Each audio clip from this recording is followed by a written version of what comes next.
The iron toll of the bell did not echo through Viridian. It was absorbed by the wet cobblestones, a sound swallowed by the city's grief. It was the knell of a dying kingdom.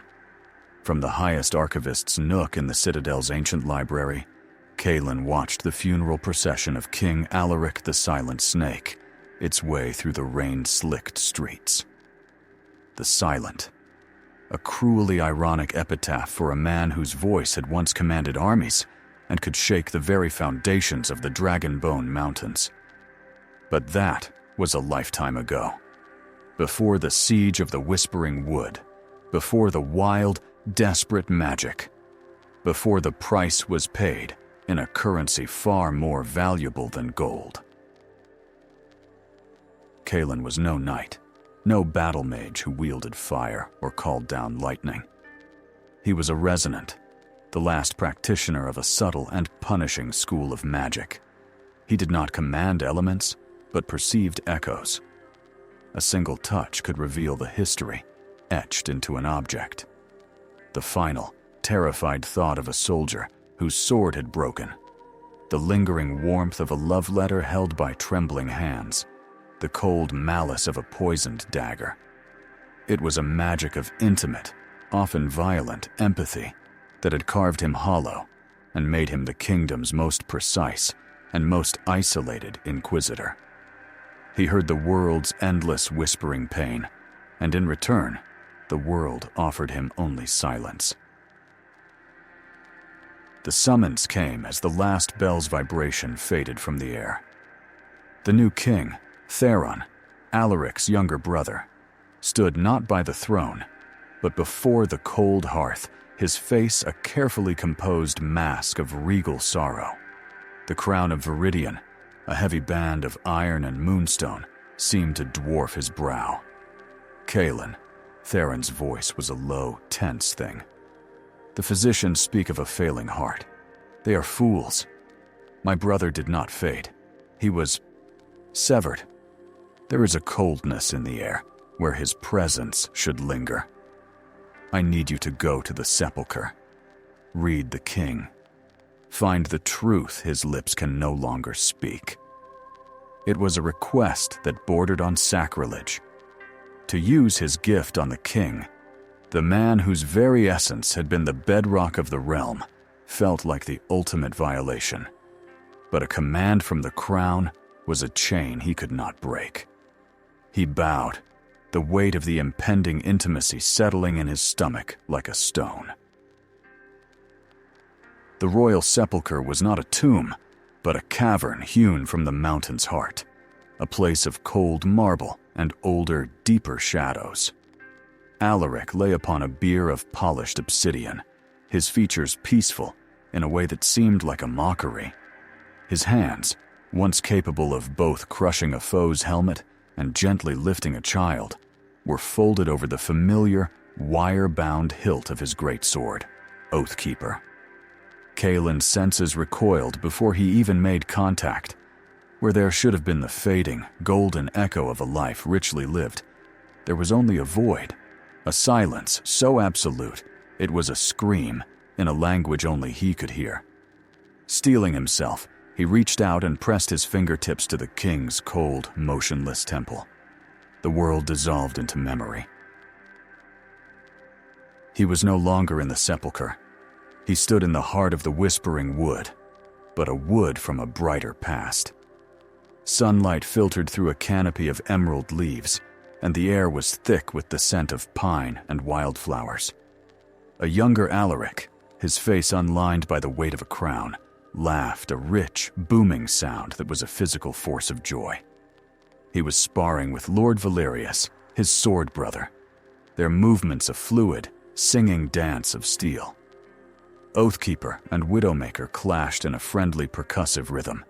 The echo was pure, a vibrant tapestry of trust and shared purpose. It was a memory so potent it felt like a physical warmth. The world dissolved into memory. The idyllic memory shattered like glass. The glade was now a charnel house, choked with acrid smoke and the coppery stench of blood. Alaric and Valerius stood back to back, surrounded by the grotesque, chittering forms of the shadow-fused creatures of pure darkness, given flesh by a forgotten sorcerer's madness. Alaric roared, Oathkeeper, a blur of defiant silver light. But Valerius was faltering, his movements slowed by a deep gash in his side. A hulking beast, all rending claws and needle teeth, lunged for Alaric's exposed flank. With a cry that was equal parts despair and defiance, Valerius threw his own body into the path. The creature's talons tore through his chest plate with a sickening crunch. Alaric's battle cry twisted into a raw scream of anguish. He decapitated the beast in a single furious arc, catching Valerius as he collapsed. "Hold on, brother. Look at me," he begged, cradling his friend. Valerius, his breath a wet, bubbling rasp, gripped Alaric's vambrace with failing strength. "A pact, Alaric.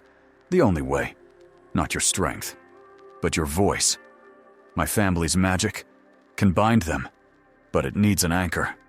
A great silence to swallow their cacophony." Kalen, a ghost in this past, felt a chill colder than the sepulchre stone. A soul severance pact, the darkest of blood magics. One soul gives up an intrinsic part of its essence to fuel a spell of cataclysmic power. "Do it," Alaric whispered, tears cutting clean trails through the grime and blood on his face. "Save them! Save us!"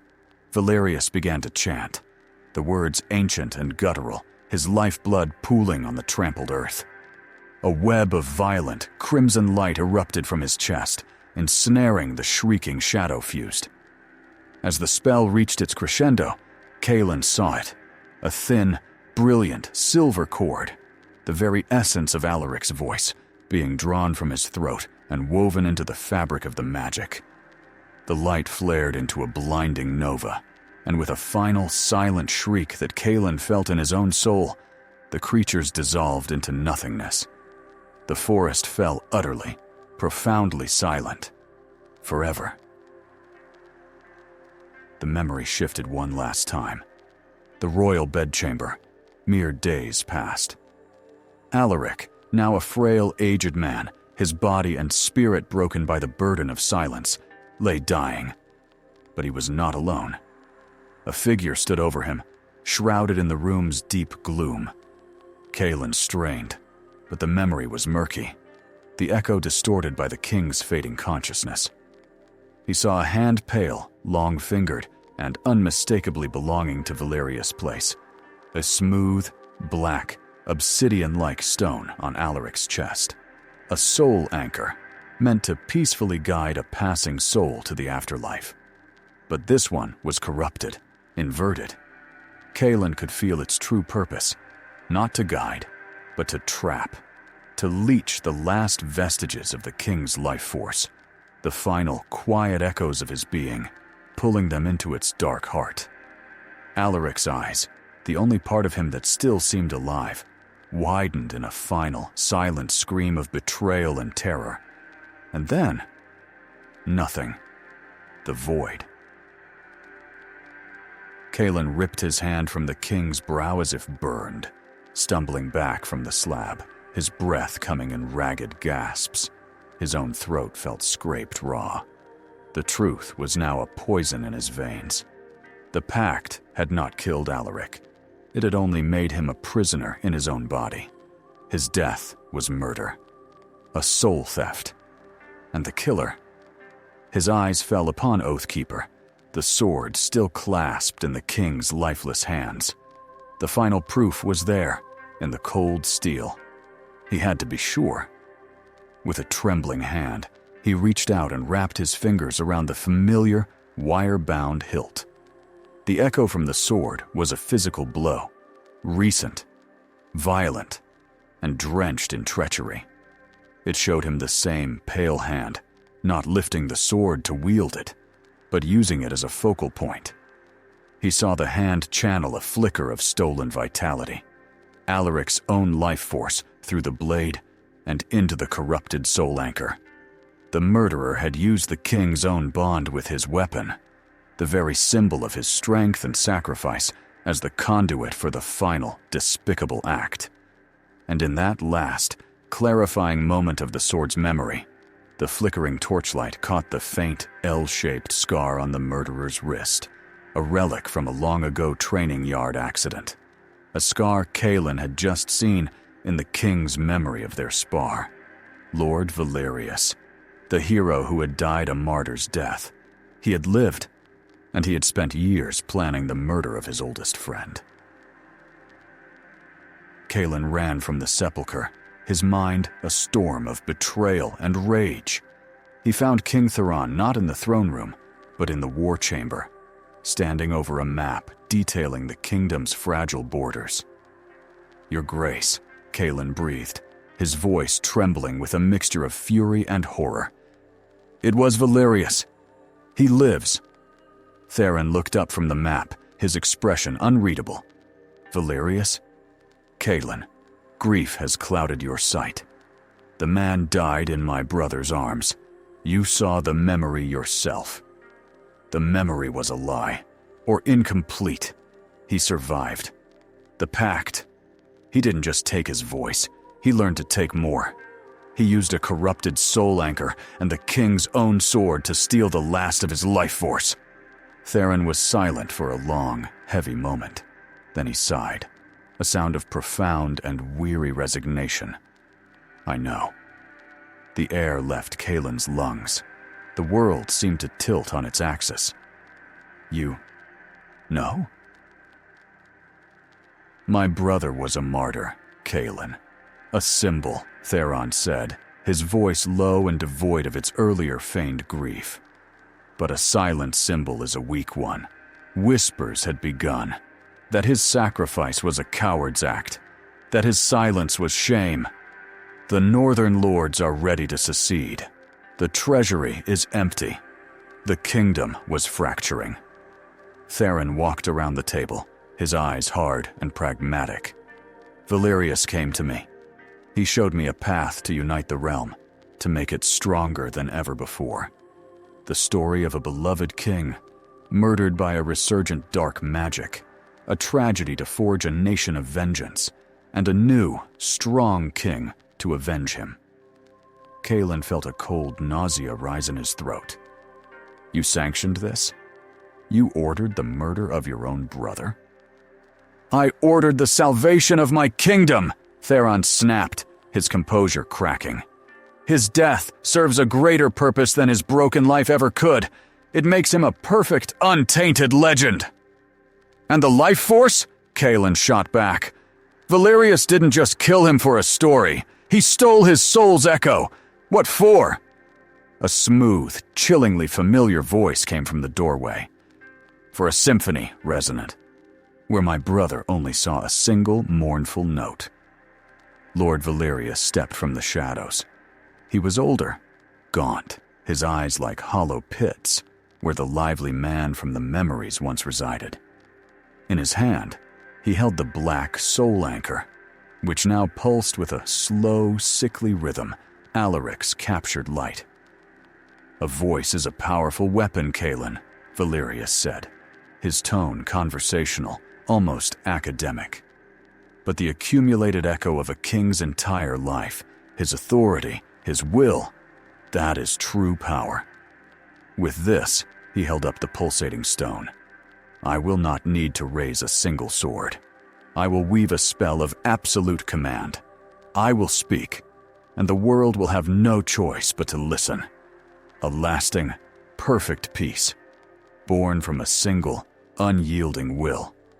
No more dissent, no more war, only order."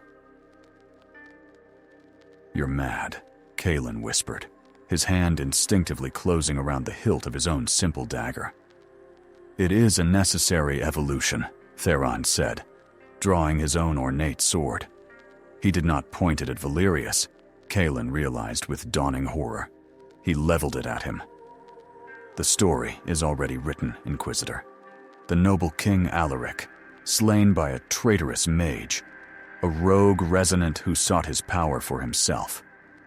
I will hunt you down and slay you in the throne room before the entire court. It will be the perfect, unifying finale. The betrayal was so complete, so philosophically perverse, that it froze Cailan where he stood. They had taken Alaric's ultimate sacrifice and twisted it into a weapon. And now, they would use his stolen death to craft a lie to enslave the world. Valerius raised the soul anchor.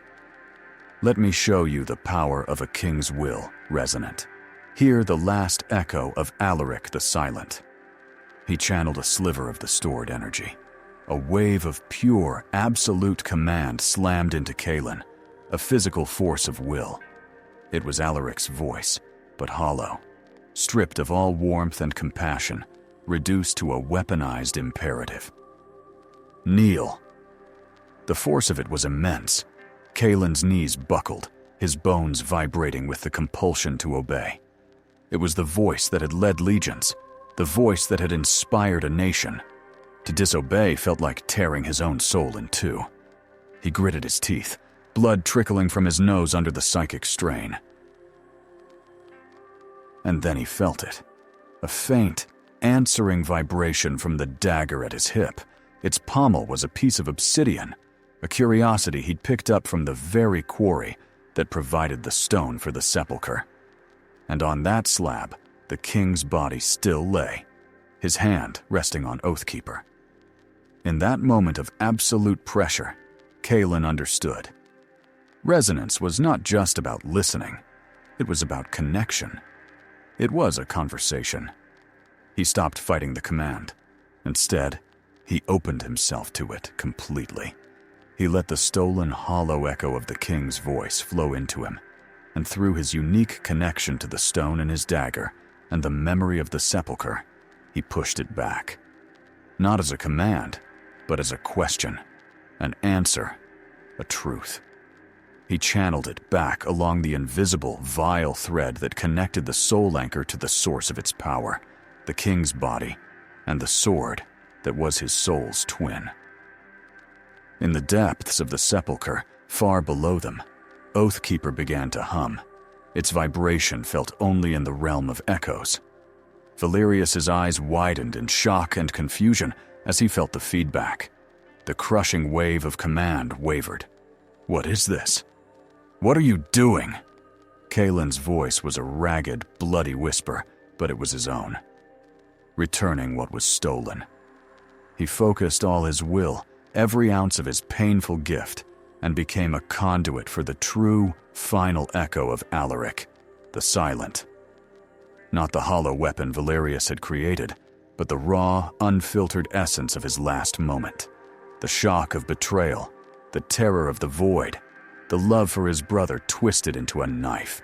It was a silent scream of outrage, grief, and profound loss. Cailan took that scream and amplified it, sending it roaring back into the soul anchor, not as a command, but as a memory. The black stone in Valerius's hand flared with a blinding, silent, white-hot light. It shuddered violently, and then it screamed, 1,000 fractured echoes of a king's life, his joys, his sorrows, his love and his pain, released at once in a cataclysmic blast of pure, raw essence. The concussive wave of psychic force threw Cailan against the stone wall. When his vision cleared, his ears ringing in the newfound silence, the scene was one of devastation. Valerius was on his knees, the soul anchor a pile of inert, black dust at his feet. His eyes were vacant, his mouth slack. The palace of his mind, built upon stolen memories, had been scoured clean. He was an empty vessel. King Theron lay nearby, his fine clothes scorched, his face smudged with soot. He was alive, but the blast had shattered his ornate sword and the arm that held it. He looked at Cailan, not with rage, but with a dawning, horrified understanding of the true cost of his ambition. Cailan staggered to his feet, every muscle protesting. He walked slowly to the broken king, the weight of the truth an anchor around his own soul. He could kill Theron now. It would be justice. but it would also make him the final actor in their twisted play, completing the cycle of betrayal and confirming the lie of the rogue mage. "The kingdom," Kalen said, his voice hoarse but firm, "needs its king, even a broken one. Your lie will stand. It will preserve the peace you sought. But it will be your prison, not your throne. You will sit upon it every day, and you will feel the weight of the crown you bought with your brother's soul. You will hear his silence in every hall, in every cheer, in your every dream, until the end of your days." He turned then, without another word, and walked away. He did not look back at the ruins of their ambition, at the hollow shell of a hero, or at the king condemned to rule a gilded lie.